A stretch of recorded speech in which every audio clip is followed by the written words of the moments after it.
आप लोगों को कुछ मिला था? नहीं सर, ऐसे तो नॉर्मली पता चल जाता है कि आग कैसे लगी, पर यहाँ पर तो कुछ पता ही नहीं चल रहा है कि आग लगी कैसे। अच्छा ठीक है, देखो एम्बुलेंस कहाँ तक पहुंची। जी सर।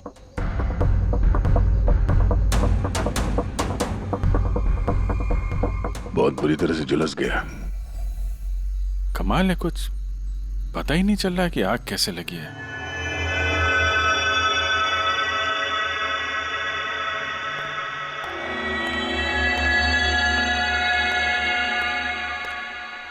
कैसे हुआ ये सब? सब कुछ तो बिल्कुल ठीक था, पता नहीं ये आग कहाँ से लग गई।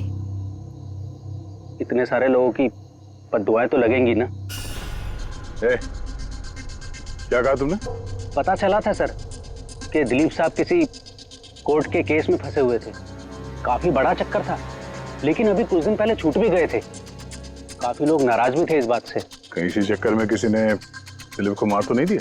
नहीं, कोर्ट ने बरी कर दिया था मेरे पति को, उन्होंने कुछ भी नहीं किया।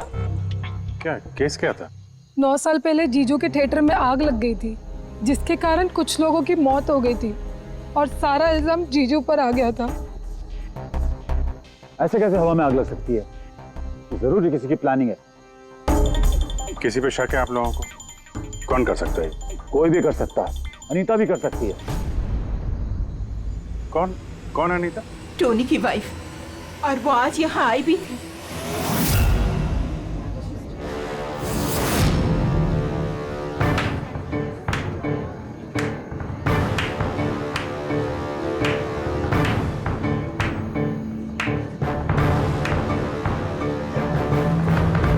अनीता,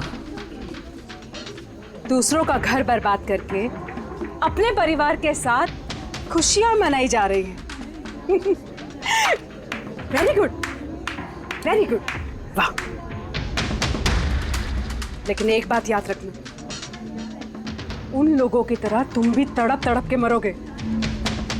सिक्योरिटी! ए चुप! आवाज नीचे। निकालो उसको बाहर, निकालो। आउट! लगता है तुम दोनों अपने अंजाम से वाकिफ नहीं। तुम्हारा बुरा समय अब शुरू हो गया है, याद रखना। तूने जो किया है ना मेरे टोनी के साथ, याद रखना, इसके बाद तू नहीं बचेगा। सुना तूने? ले जा इसको। तू नहीं बचेगा, नर्क में चलेगा तू। अरे देख क्या रहा है, ले जा इसे। नर्क में चलेगा तू, तड़प तड़प के चलेगा, याद रखना। अरे जा।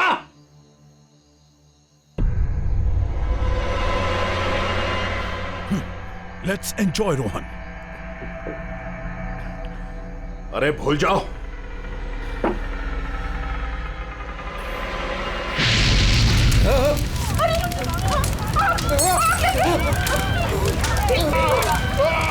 दिलीप और रोहन जिस केस में फंसे थे, उसी केस में कोर्ट ने टोनी को सजा दी थी। अच्छा, किस किस को पता था कि आप लोग यहाँ रेस्टोरेंट में आने वाले हैं? पता नहीं सर। अच्छा, दिलीप जी के आने से पहले इस चेयर के आसपास किसी को देखा था क्या? किसी अनजान आदमी को? नहीं सर, किसी को नहीं देखा सर। ये टेबल किसने रिजर्व किया था? दिलीप जी का फोन आया था, कह रहे थे कि हमारे लिए टेबल रिजर्व रखो। हमेशा यहीं बैठते थे, इसी टेबल इसी चेयर पर, रेगुलर कस्टमर थे हमारे। किसी को पहले से पता था कि दिलीप यहाँ इसी टेबल पे बैठेगा? सर, कुर्सी के पास तो ऐसी कोई चीज नहीं है जिससे आग लग सकती हो। कमाल की मिस्ट्री है यार। सीसीटीवी कैमरा,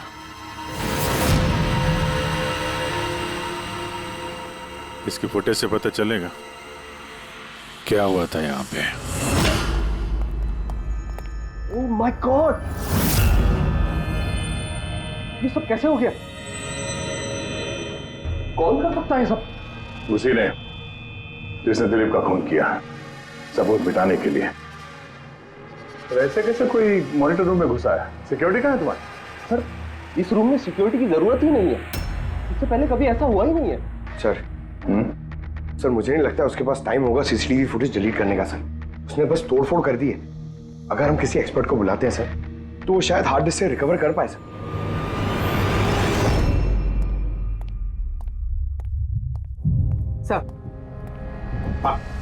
सर 9 साल पहले दिलीप और रोहन का एक थिएटर था जिसमें आग लग गई थी। एग्जिट और एंट्री डोर बंद होने की वजह से इस आग में 12 लोग जल के मर गए। विक्टिम्स की फैमिली ने केस किया तो इन्वेस्टिगेशन में पता चला कि उस वक्त एक गार्ड ड्यूटी पे था। हाँ, टोनी। हाँ सर, कोर्ट में साबित हो गया कि टोनी ने बहुत शराब पी रखी थी और शराब के नशे में वो इतना धुत था कि वो इमरजेंसी एग्जिट भी खोल नहीं पाया। हाँ, मगर टोनी की बीवी अनीता ये मानने को तैयार ही नहीं कि गलती टोनी की है। सर सिर्फ उसका ही नहीं, बहुत सारे न्यूज़पेपर आर्टिकल्स ने भी कोर्ट के इस फैसले के खिलाफ आवाज उठाई थी। जब ये हादसा हुआ था उस वक्त दिलीप और रोहन के खिलाफ सॉलिड एविडेंसेस थे, लेकिन फिर केस चलता रहा। 9 साल हो गए। कुछ विटनेसेस ने गवाही बदल दी और कुछ कंट्री से बाहर चले गए। सर, दिलीप और रोहन ने जरूर पैसे और पावर का इस्तेमाल किया होगा और यह बात टोनी को पता चल गई होगी। उसी ने भेजा होगा अनीता को दिलीप को मारने के लिए। पर फ्रेडी, जब अनीता वहां थी ही नहीं तो आग लगाई कैसे? नहीं, सिक्योरिटी वालों ने तो उसे बाहर निकाला था रेस्टोरेंट में से। ऐसी कौन सी चीज है जो अचानक आग लग सकती है? सर शायद डॉक्टर सालुंके हमारी मदद कर सके, या फिर अनीता।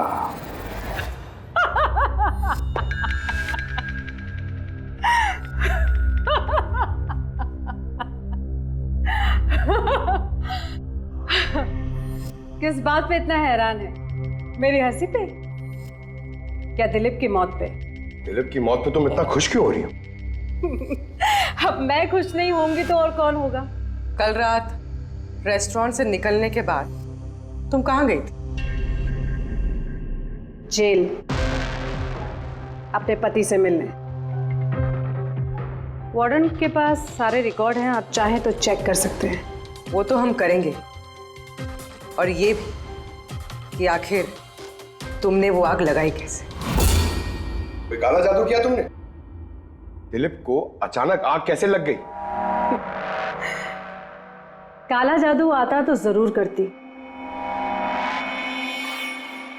पर मैं बहुत खुश हूं। ये दिलीप भी उसी तरह तड़प तड़प के मरा है जिस तरह 9 साल पहले वो बेकसूर लोग मरे थे,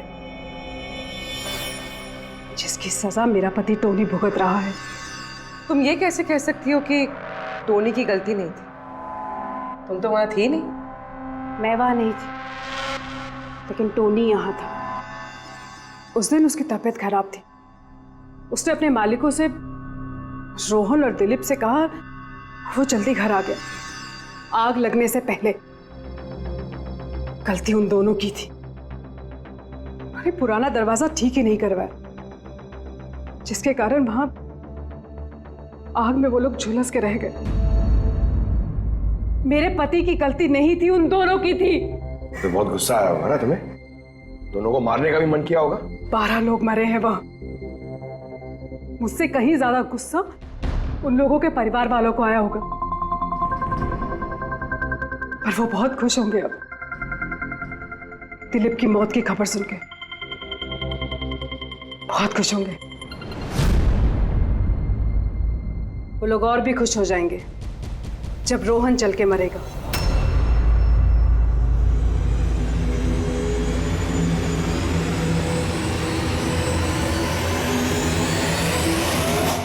सर 42 लोग हैं, उन 12 विक्टिम के करीबी रिश्तेदार और फैमिली वाले। सस्पेक्ट ज्यादा और वक्त कम।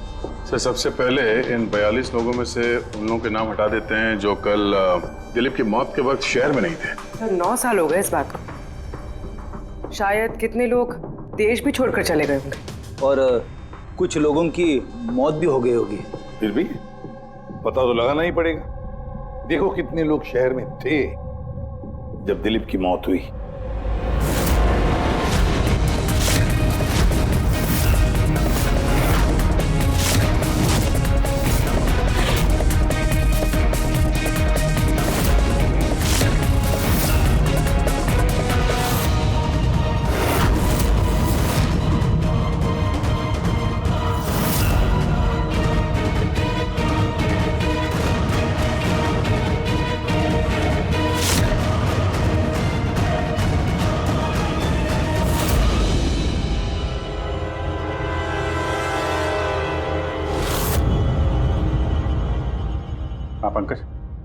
कितने बजे? 27 लोग हैं सर जो उस वक्त शहर में थे और उनके पास दिलीप को मारने की वजह थी। ठीक है, बुलाओ सबको ब्यूरो में, देखते हैं क्या कहानी सुनाते हैं ये लोग अपनी बेगुनाही की। जेम्स, तुम्हारे पिताजी 9 साल पहले थिएटर में लगी आग में जलकर मर गए, है ना? Yes sir. आपके हस्बैंड फिल्म अकेले देखने गए थे? उस दिन मैं बिजी थी, इसलिए वो अकेले ही चले गए। कल रात कहाँ पर थे तुम? सर मैं अपने फ्रेंड्स के साथ था। सर मैं पासपोर्ट ऑफिस गया था। उन दोनों को मैं ऐसे बच के नहीं जाने दूंगी। तो क्या किया तुमने? सोचा कि दिलीप से फेस टू फेस मिलूंगा और उससे पूछूंगा कि तुमने ऐसा क्यों किया। सर उसके बाद मैं अपने फ्रेंड के साथ घर पे गया। मैं अपनी वाइफ के साथ मॉल में था। सर आप मेरे फ्रेंड से पूछ सकते हैं। सर मैं उससे मिलता तो रेस्टोरेंट तक जिंदा नहीं पहुंच पाता। दिलीप को उसके किए की सजा मिल गई। मुझे मालूम चला रेस्टोरेंट से कि दिलीप के साथ क्या हुआ तो दिल को सुकून मिला सर। अब बचा रोहन, उसको भी उसके किए की सजा जरूर मिलेगी। अब इन 27 लोगों में से उन लोगों के नाम रहने दो जो घुमा फिरा के जवाब दे रहे थे और जिन्होंने अपने जवाब पहले से ही तैयार करके रखे थे।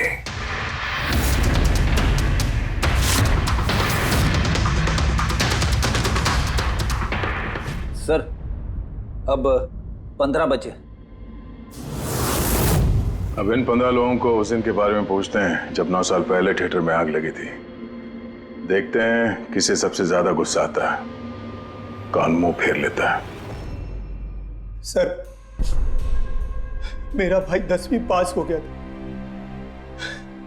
उसने कहा पार्टी देनी है, दोस्तों को पिक्चर दिखाना है, पैसे दो।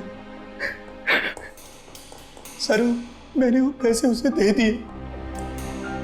काश वो पैसे मुझे उसे देने नहीं चाहिए थे सर। जिसने भी ये किया बहुत अच्छा किया। आज मैं खुश हूं, आज मैं बहुत खुश हूं। कुमार साहब आप यूनिवर्सिटी में फिजिक्स के प्रोफेसर हैं, है ना? Yes sir, head of the department physics. लेकिन मेरे खुद के बेटे को पढ़ाई में कोई इंटरेस्ट नहीं था। बहुत डांटता था मैं उसे, लेकिन अनिकेत के ऊपर कभी कोई फर्क नहीं पड़ा। एक नंबर का बदमाश बन गया था वो। उस दिन भी वो कॉलेज से बंक करके दोस्तों के साथ फिल्म देखने चला गया और सर और वापस घर पे कभी नहीं आया। हिमेश, राइट, कॉन्ट्रैक्टर हो ना तुम? हाँ सर। हिमेश, 9 साल पहले तुम अपनी पत्नी के साथ फिल्म देखने गए थे उस थिएटर में। नई नई शादी हुई थी मेरी। सलोनी के साथ फिल्म देखने के लिए गया था। उसको भूख लगी थी, मैं समोसे लेने के लिए बाहर गया। मैं वापस आया तो देखा वहां के दरवाजे लॉक हो गए थे। वहां अंदर से लोगों के चिल्लाने की आवाज आ रही थी और धुआं निकल रहा था वहां से। मैंने सब दरवाजे खोलने की बहुत कोशिश की। मैंने बहुत कोशिश की। मैं पागलों की तरह दरवाजा को ठोकता रहा, पीटता रहा। सलोनी चिल्लाता रहा, अरे कोई दरवाजा खोल दो यार, सलोनी। लेकिन मैं कुछ नहीं कर सका सर, मैं कुछ नहीं कर सका। अपनी सलोनी को मैं बचा नहीं सकता। वहां पे एक गार्ड भी था ना, टोनी, उससे भी दरवाजा नहीं खुला क्या? नहीं था सर। वहां कोई और गार्ड, किसी और को देखा था तुमने? कोई नहीं था सर, कोई नहीं था। मैं 9 साल पहले जो बात कोर्ट में कहा वही आज कह रहा हूं। जब सिनेमा हॉल में आग लगी थी उस वक्त टोनी वहां पर नहीं था सर।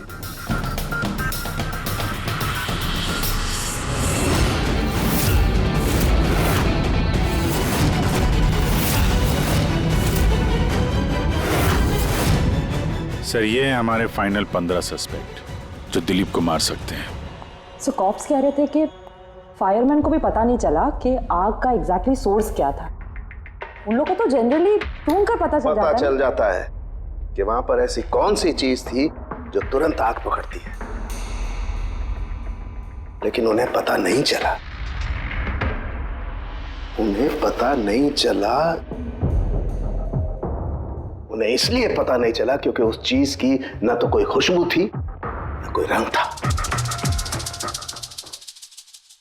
Exactly sir. मतलब अगर लिक्विड होता ना तो इस दिलीप को पता चलता जब वो चेयर पे बैठता, उसे फील होता। और अगर पाउडर होता तो हमें टेस्टिंग में पता चल जाता। इसका मतलब ये तो गैस। इसका मतलब ये गैस है। गैस? तो इसीलिए उस फायरमैन को पता नहीं चला कि किस चीज से आग लगी है। इनफ्लेमेबल गैस बॉस, जिसे सिर्फ एक स्पार्क की जरूरत होती है आग पकड़ने के लिए। अच्छा, मुझे एक बात समझ में नहीं आ रही है। दिलीप इस कुर्सी पर बैठा था, तो गैस कुर्सी पर आई कहां से? कुर्सी से ही। क्या? कुर्सी से? वो ऐसे बॉस, जिस चेयर पे ये दिलीप बैठा था उसके नीचे की तरफ किसी ने ज्वलनशील गैस का स्प्रे किया हुआ था। मरते वक्त दिलीप के कांटेक्ट में दो चीजें थी। एक तो ये चेयर जिस पे वो बैठा था, और एक वाइन का ग्लास जो उसने हाथ में पकड़ा हुआ था। हमने ये दोनों चीजें चेक की, तो इस चेयर के ऊपर से हमें इनफ्लेमेबल गैस के कुछ ट्रेसेस मिले। बॉस, हमारे आसपास वातावरण में स्वतः ज्वलनशील पदार्थ होते हैं जो कभी कभी स्पॉन्टेनियसली जल जाते हैं, जैसे कि मार्श गैस एक नेचुरल बायोगैस है और ज्वलनशील गैस इसका मेन कंपोनेंट है। मतलब इनफ्लेमेबल गैस कभी भी हवा में ऐसे ही जल जाती है? नहीं फ्रेडी, अपने आप नहीं। जब वातावरण में बहुत ज्यादा गर्मी पैदा हो जाती है और वो वातावरण की ऑक्सीजन के साथ मिल जाती है तो एक सुपर हाई टेम्परेचर का निर्माण होता है, जिसकी वजह से ये आग लगती है। लेकिन सालून साहब, वहां तो ऐसे कोई हाई टेम्परेचर वाली चीज थी नहीं। एग्जैक्टली ऐसा कोई डायरेक्ट सोर्स नहीं था जिससे गर्मी पैदा हो सके बॉस। इसीलिए मुझे लगता है खूनी ने कोई एक्स्ट्रा डिवाइस का इस्तेमाल किया है ये अचानक इतना ज्यादा टेम्परेचर बढ़ाने के लिए। और ये कुर्सी तो तैयार बैठी थी, इसे तो सिर्फ एक स्पार्क की जरूरत थी। पर सर, ऐसे कोई हीट कैसे पैदा कर सकता है? हाँ, कर सकते हैं ना पूरी। जैसे उदाहरण के तौर पर मैग्नीफाइंग ग्लास। मैग्नीफाइंग ग्लास पर सूरज की किरणों को खास तरीके से फोकस करके हम बचपन में कागज जलाया करते थे।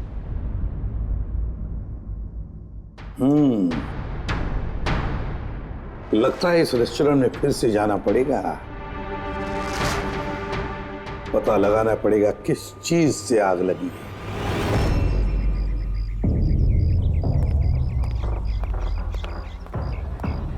पूरा एरिया छान मार लिया सर, लेकिन ऐसी वो चीज ही नहीं मिली जिससे आग लग सकती है।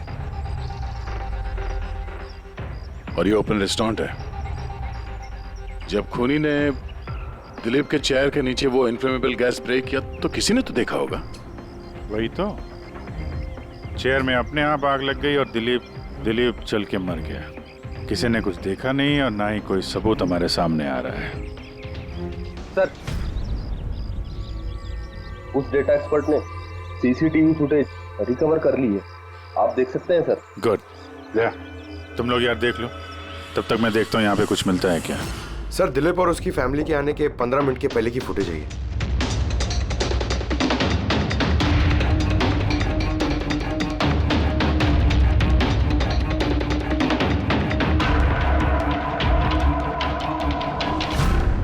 ये कुर्सी चेंज कर रहा है। इसका कोई दूसरा एंगल है क्या इसी टाइम का? चेक कर। एक मिनट सर।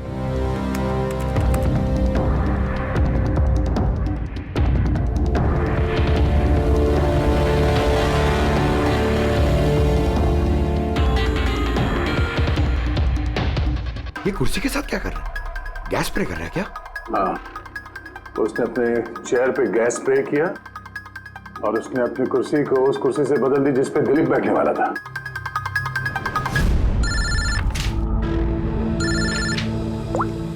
आ गया।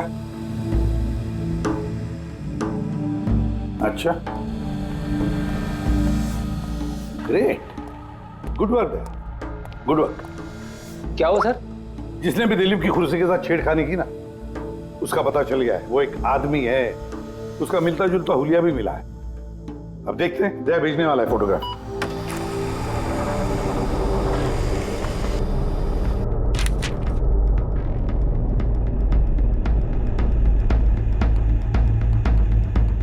खूनी इन बचे लोगों में से ही कोई एक है,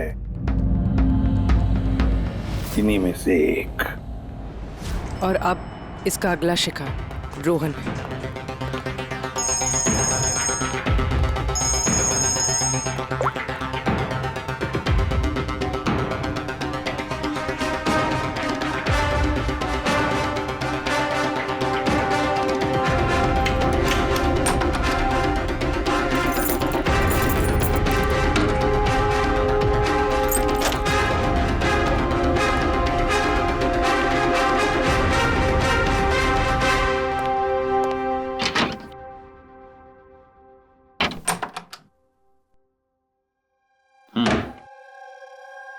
मुझे लगता है कोई मेरी और दिलीप की रिहाई से खुश नहीं है।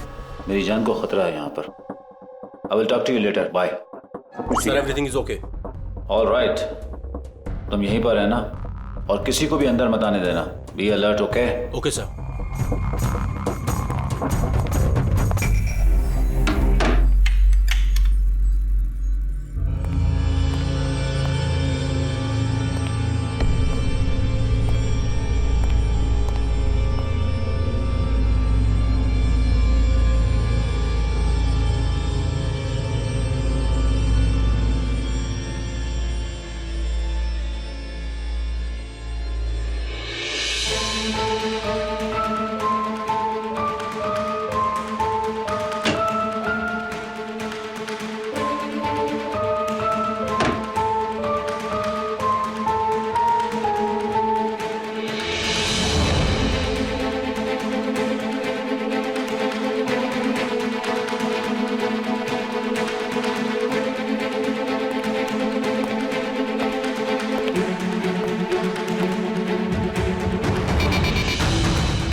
बचाओ बचाओ,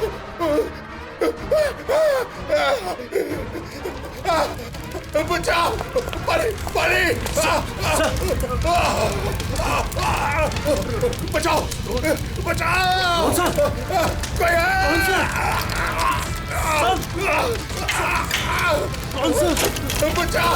पानी पानी, कौन सा?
क्या हुआ यहाँ पर और कैसे?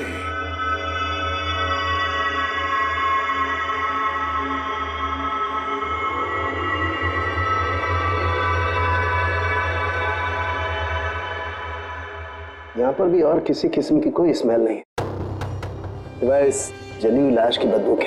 यानी ये मर्डर भी इन्फ्लेमेबल गैस से हुआ है? शायद। ये सब हुआ कैसे? हाँ? सर मैं रोहन सर का बॉडीगार्ड हूं सर। अच्छा, तो फिर ये आप लोग कहाँ थे जब ये सब हुआ?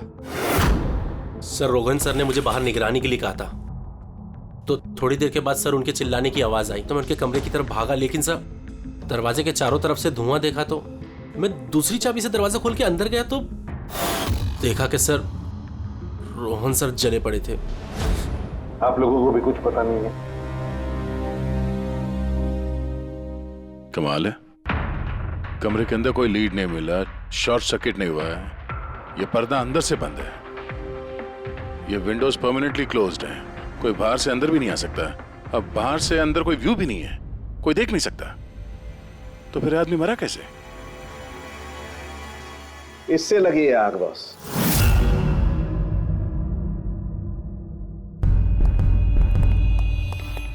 ये इस चीज से ये है क्या सर? फिलामेंट है। फिलामेंट? इलेक्ट्रिक बल्ब के अंदर का फिलामेंट। और जब इस फिलामेंट में इलेक्ट्रिक करंट पास होता है तो ये गर्म होकर के लाल हो जाता है। बॉस, खूनी ने भी इसी टेक्निक का इस्तेमाल किया है उस ज्वलनशील गैस को जलाने के लिए। पर वहां रेस्टोरेंट में जहां पर दिलीप की मौत हुई थी, वहां पर तो हमें ऐसा कोई फिलामेंट वगैरह नहीं मिला।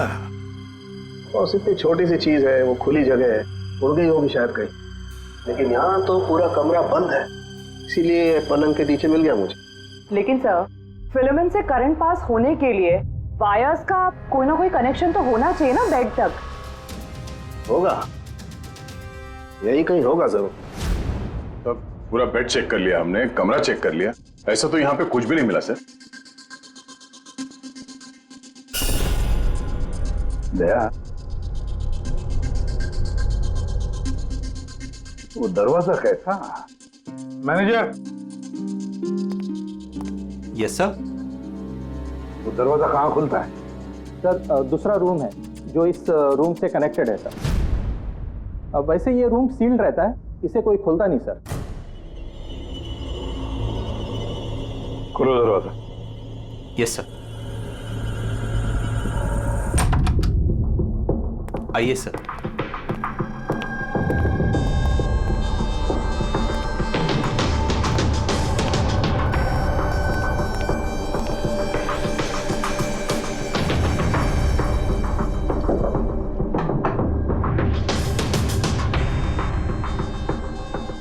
मैनेजर साहब, किसका कमरा है ये? कौन रहता है इस कमरे में? गेस्ट है कोई सर, डिटेल्स चेक करनी पड़ेगी। मंगाओ। Okay sir.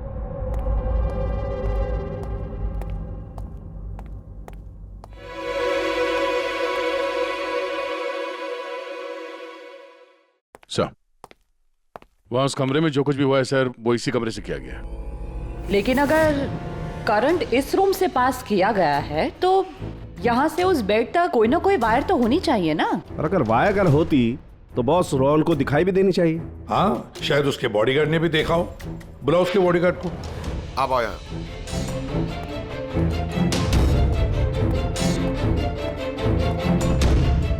एक बात बताओ, जब तुम रोहन के कमरे में आए थे तब कोई वायर देखी या इस दरवाजे से उस कमरे में जाते हुए? कुछ भी नहीं सर, रोहन सर के रूम के अंदर जाने से पहले मैंने रूम को पूरी तरह से चेक किया था सर, लेकिन वायर जैसी कोई चीज उस रूम में नहीं दिखाई दी। ठीक है, जाओ तुम।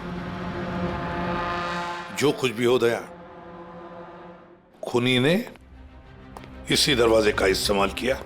इस दरवाजे से वो रोहन के इस कमरे में आया, उसने बेड पर इन्फ्लेमेबल गैस स्प्रे किया और किसी भी तरह से फिलामेंट को करंट दे दिया। बस फिलामेंट गर्म हो गई और इन्फ्लेमेबल गैस ने आग पकड़ ली, रोहन की मौत हो गई। बस एक बात पक्की है, ये जो कोई भी है उससे इलेक्ट्रिक और केमिकल्स की बहुत अच्छी जानकारी है। प्रोफेसर कुमार, फिजिक्स का प्रोफेसर कुमार, उससे बढ़कर और कौन जान सकता है इस सारे मामले में? दया, अच्छा, इस प्रोफेसर कुमार से मिल लो।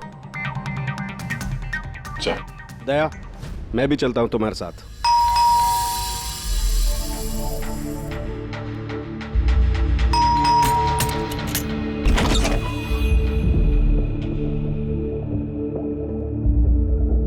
प्रोफेसर कुमार है घर पे?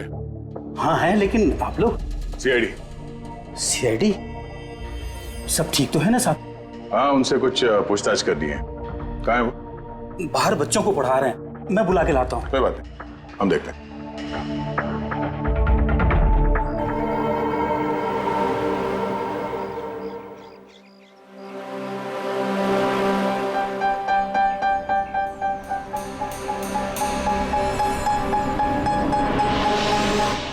मिस्टर कुमार, हमें आपसे कुछ पूछताछ करनी है। पूछिए, क्या पूछना है?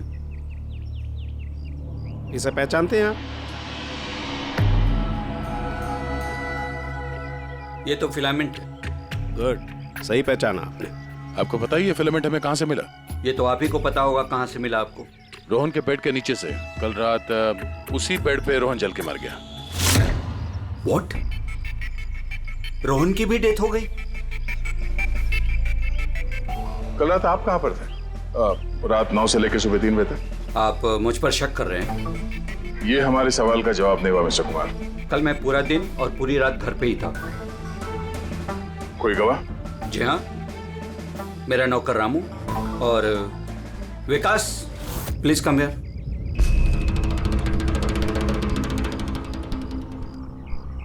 Yes sir. इन्हें बताओ मैं कल कहाँ था। सर हमारे एक्स्ट्रा क्लासेस ले रहे थे यहीं पे सर। कितने बजे से कितने बजे तक? सर शाम के 6 बजे से सुबह के 5:30 बजे तक। सर हमारे एग्जाम आने वाले हैं ना, तो हमने इस सर को रिक्वेस्ट किया था एक्स्ट्रा क्लासेस लेने के लिए। ठीक है सर, तुम जाओ बेटा। सर मेरे 5 स्टूडेंट्स और भी हैं जो कल सुबह 9 बजे से लेकर 5:30 बजे तक हमारे साथ थे। कहें तो उनको बुला लूं?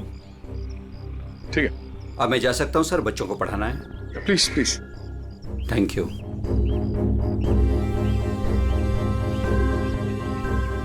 हाँ तो बच्चों में ये कह रहा था कि बिना सोल्डरिंग वायर के भी हम मदरबोर्ड फिक्स कर सकते हैं with the help of adhesive conductor.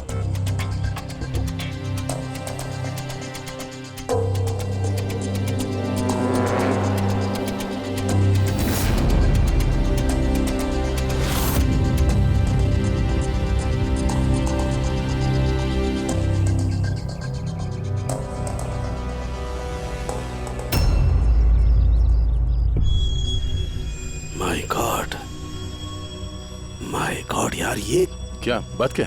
अरे यार, ये गलती मुझसे कैसे हो गई? क्या? गॉड, बूढ़ा हो गया मैं, बूढ़ा हो गया मैं। एक काम करो, 1 घंटे बाद फॉरेंसिक लैब में मिलो, कुछ बताऊंगा। 1 घंटे बाद। अरे वो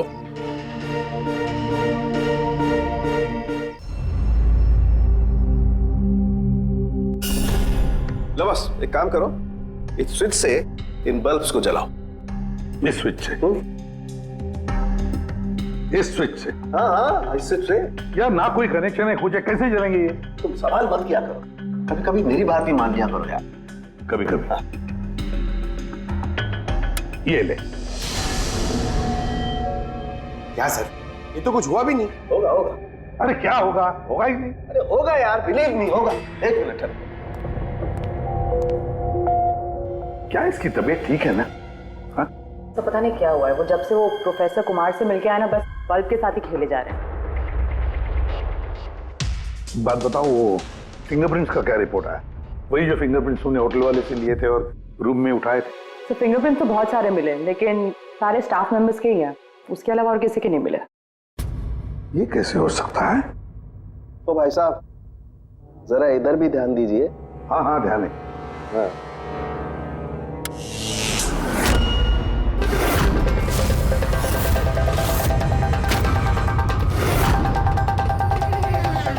अरे सर, ये बल्ब जलने कैसे लगे? क्या बात है सालूके साहब, बिना वायर के सारे बल्ब जला दिए। लेकिन सालूके साहब, ये सब आपने किया कैसे? ठीक वैसे ही हुआ ये फ्रेडी, जैसे कि खूनी ने किया था उस दिलीप की कुर्सी पे और रोहन के बेड पे। जादूगर सालुंखे, जरा साफ साफ बताइए, आपने ये किया कैसे? करंट क्या हवा में से आया? हवा में से नहीं आया बॉस, करंट आया है इलेक्ट्रिक पेंट के जरिए। Electric paint? हाँ, इलेक्ट्रिक पेंट। दरअसल बिजली के जो तार होते हैं वो मेटल के होते हैं, और metal is a good conductor of electricity, इसीलिए करंट उनमें से पास होकर के जाता है। ठीक इसी तरीके से कुछ पेंट भी होते हैं जिन्हें हम इलेक्ट्रिक पेंट कहते हैं, और ये भी गुड कंडक्टर ऑफ इलेक्ट्रिसिटी होते हैं। इनमें से भी इलेक्ट्रिसिटी पास हो सकती है, और कमाल की बात यह है कि ये किसी भी कलर में मिल सकते हैं। जो आसानी से किसी भी बैकग्राउंड में मर्ज भी हो सकते हैं।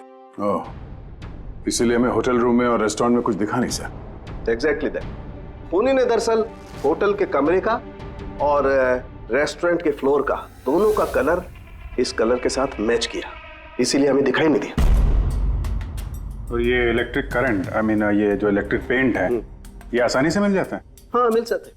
दरअसल इलेक्ट्रिक सोल्डरिंग और रिपेयरिंग के काम में आते, और इनकी सबसे बड़ी खासियत ये है कि ये आमतौर पर नंगी आंखों से दिखाई नहीं देते, सिर्फ इंफ्रारेड लाइट में ही ये दिखाई देते हैं।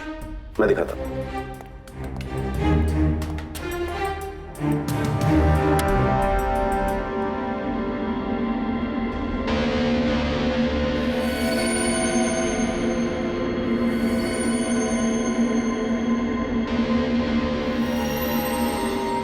देखा बॉस? हाँ, खूनी ने भी ऐसे ही इस इलेक्ट्रिक पेंट का इस्तेमाल किया और ये सर्किट बनाया।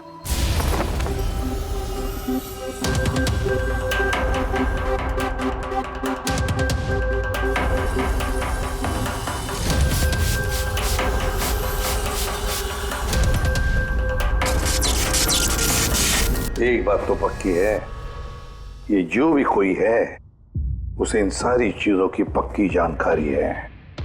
मगर सर, इनमें से खूनी कौन है? इस प्रोफेसर से तो मिल लिए सर, ये तो नहीं है। ये बंसी? बंसी तो एक क्लर्क है, और मुझे नहीं लगता कि एक क्लर्क को साइंस की इतनी जानकारी होगी। सर, इनमें से सबसे ज्यादा पढ़े लिखे तो ये प्रोफेसर ही लग रहे हैं। कोई ऐसा जो प्रोफेसर जितना इंटेलिजेंट तो नहीं है, लेकिन इसे इन सब चीजों की जानकारी है।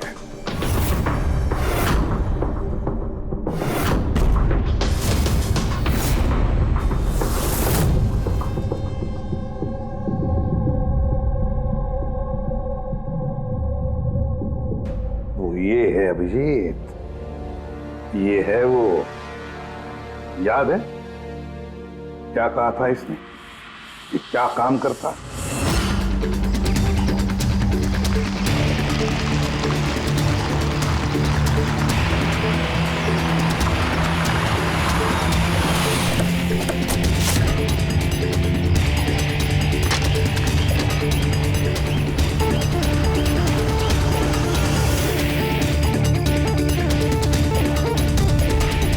चले ससुराल।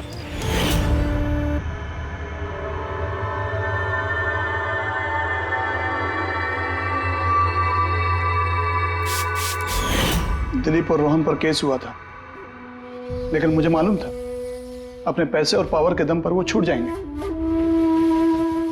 लेकिन उनके पास पैसा था तो मेरे पास दिमाग। कई महीनों तक उनका पीछा किया, वो कहां जाते हैं, क्या करते हैं, किससे मिलते हैं, सब कुछ।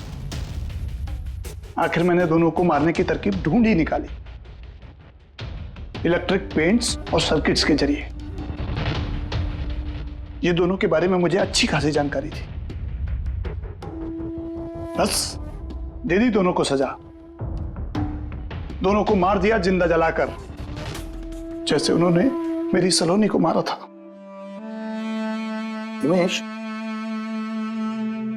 तुम्हारी पत्नी के साथ जो कुछ भी हुआ उसका हम सबको अफसोस है, लेकिन दिलीप और रोहन को मारकर तुम्हें क्या मिला? क्या तुम्हारी पत्नी वापस आ गई? बदले की आग में तुमने 2 लोगों की जानें ली। कानून तुम्हें कभी माफ नहीं करेगा, तुम्हें कड़ी से कड़ी सजा होगी।